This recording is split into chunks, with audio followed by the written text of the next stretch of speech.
कप्तान की टीम को ग्राउंड दे दिया लेकिन बैट बॉल और फील्डर छीन लिए। ग्राउंड के कुआं दे दिया और लेकिन कप्तान की टीम हर जगह पहुंच जाती है।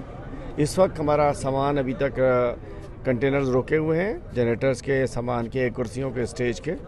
लेकिन कुछ भी कर लें, जलसा होने जा रहा है, बहुत बड़ा होने जा रहा है, इंशाल्लाह तारीखी होने जा रहा है, क्योंकि हमारे कप्तान ने बुलाया है। कप्तान बुलाए, खिलाड़ी ना आए, मुमकिन नहीं हो सकता। तो इंशाल्लाह बहुत बड़ा जलसा होने जा रहा है। और लेकिन अभी तक ये है कि इस वक्त रात के 1:45 बज रहे हैं, एक भी कंटेनर इन्होंने अलाउ नहीं किया है, रास्ते में रोका हुआ है, पुलिस खड़ी की हुई है। तो बस ये ओछे हथकंडे, ये हरकतें अच्छी नहीं हैं। जब इजाज़त दे दी है तो अब शरारत ना करो। सर यही मैं पूछना चाह रहा था आपसे कि एक तरफ एनओसी दी है, दूसरी तरफ रुकावटें, तो क्यों नहीं पाकिस्तान तहरीक इंसाफ को जलसा करने दिया जा रहा? इशू है कि अब ये इनकी इज्तिमाई सियासी कब्र बनने जा रही है, ये पॉलिटिकल पार्टीज़ की। खौफजदा है एक शख्स है जो कि 6/8 के डेथ सेल में मौजूद है, और इन्होंने इस कब्र में, इनकी सियासी कब्र में दफन इन्होंने होना है। तो लाज़मी बात है कि जब ये उन्हें पता हो तो फिर ये हरकतें होती हैं, लेकिन इमरान खान साहब को रोक नहीं सकता।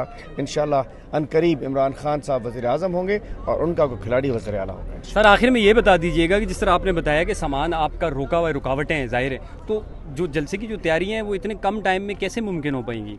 इन्होंने इसीलिए देर से दिया है, लेकिन कहते हैं ना, जलसा तो फिर भी होगा, ज़बरदस्त होगा, शानदार होगा, आलीशान होगा, जो चाहे कर लें। ऐसे सारे काम इमरान खान ने ही करके दिए, उसकी पार्टी ही करती है।